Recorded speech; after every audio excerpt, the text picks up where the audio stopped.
fenomena sekarang itu kan banyak fenomena yang anak-anak tuh fatherless gitu loh. Dalam sebuah keluarga karena ayahnya sibuk dan segala macam, sehingga itu berdampak pada psikologi anak. Menurut Kak Sabai dan Kak Ringo, fatherless ini seberapa berdampak atau seberapa berbahaya sih bagi kelangsungan masa depan seorang anak? Nggak ada ayah yang mau anaknya fatherless ya, tentunya gitu loh. Pasti mungkin karena kesibukan, kerjaan dan segala macam. Gue sih tidak pernah menyalahkan itu gitu loh. Kita nggak pernah tahu kondisi seorang ayah tuh seperti apa. Iya, gitu. kita tahu cuman kondisi keluarga kita Iya, aja. saya cuma tahu kalau di gimana. keluarga saya. Tapi saya juga baca dulu di Amerika sendiri pelaku kriminal itu lebih dari 50%-nya hampir sebagian besar adalah fatherless gitu loh. Jadi kayak wah seberbahaya itukah gitu. Mungkin ya, dan saya sama Sabai percaya kalau anak itu butuh sentuhan ayah sekali, sampai ayah itu harus selalu dijadikan tempat untuk dia bisa berbicara apa saja gitu loh. Dan apalagi anak kita dua-duanya cowok, jadi ya mereka tuh harus belajar. Kalau yang aku mau ya, mereka dan Ringo juga pasti maunya kayak gitu, belajar sesuatu nanti yang baru semakin mereka besar itu dari bapaknya kalau bisa, sebisa mungkin.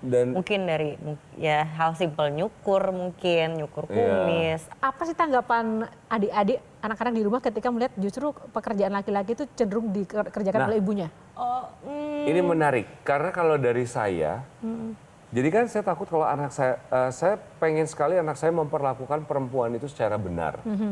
Saya nggak suka dengan pikiran patriarki yang apa-apa tuh kesannya kayak cewek tuh nggak bisa apa-apa, semua tuh.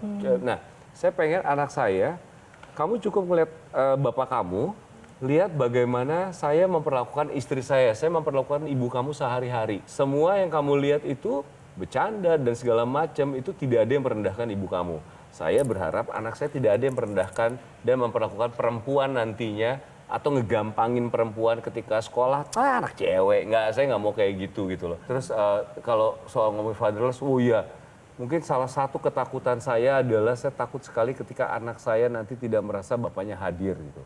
Takut, makanya kalau misalnya ada konser anak yang kemarin Mars cuma jadi pohon, itu juga lagi konser tuh Mars jadi burung. Iya, itu tahun lalu.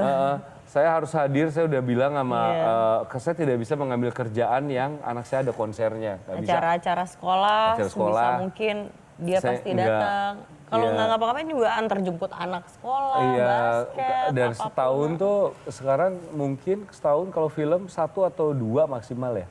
2, karena sisanya ya udah pengen sama anak-anak aja gitu. Nah, Kak Ringo, dunia entertainment itu kan benar-benar dunia yang sangat dinamis ya. Kita nggak pernah tahu pasang surutnya akan seperti apa, apalagi lingkungannya itu kan juga ya banyak tantangannya menurut aku ya. Pertama, saya nggak ngerasa kayak misalnya di dunia entertainment ini gitu ya, beda sama dunia lain gitu. Saya cuma bekerja sama seperti orang kerja lainnya di kantoran apa segala macam. Saya pikir itu sama aja. Anak-anak tuh hampir kebersamaannya itu nggak pernah, hampir kayak ini anak-anak cuma sendiri doang, saya sama istri nggak ada di sekitaran dia. Semuanya tuh ada pengawasan apa yang dia tonton, apa yang dia main game. Semuanya tuh pengawasan, ada kitanya selalu ada di sekitaran.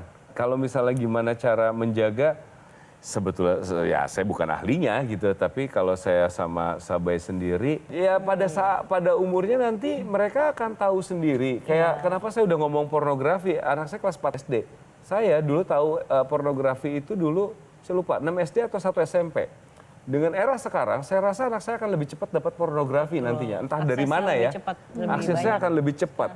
Pilihannya adalah, dia nanti akan dapat pornografi itu, akan ngobrol ke saya atau tidak.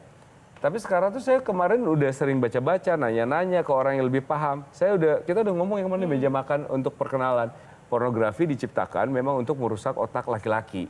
Itu laki-laki sekali tujuannya, untuk laki-laki banget. Dimana perempuan objek, nantinya dari situ kamu akan ketagihan. Ketagihannya adalah mulai deh. Kamu nggak semangat, kamu sekarang suka basket. Nanti basket kamu jadinya nggak terlalu into lagi ke basket. Kamu lebih suka menyendiri. Kamu lebih langsung ke kecanduan, itu kayak kecanduan gitu loh nak. Tapi kalau nanti saatnya kamu ketemu pornografi, ngomong ya, Baba nggak akan marah, kita obrolin aja.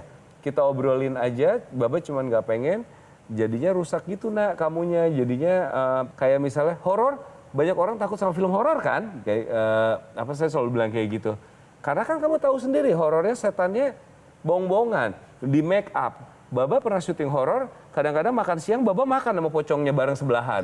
Ya itu kan di-create buat orang takut, padahal aslinya nggak gitu. Nah sama pornografi juga kayak gitu. Tapi nanti kalau kamu udah ready, entah kamu dapetinnya di mana, Mbak Basi nggak akan marah ya, kita ngobrol. Terbuka lah. Saya melihat sebenarnya dua pasangan ini bisa beli rumah lebih besar. Aduh, nggak bisa. Tapi kemudian karena tadi dia bilang lebih bisa mengontrol anak, lebih bisa melihat anak. Lalu Mars atau Bjorka yang bilang bahwa rumah saya kecil, tapi yang penting bahagia. Itu Ajarannya dia. ajaran saya ke Bjorka, selalu bilangnya, inget ya rumah kita itu kecil, jelek, tapi pasti dia otomatis jawabnya, tapi kitanya suka gitu. Yang penting kita suka. Karena dulu itu Bjorka pernah komen ke salah satu teman, namanya juga masih kecil ya, umur 2 tahun atau polos gitu.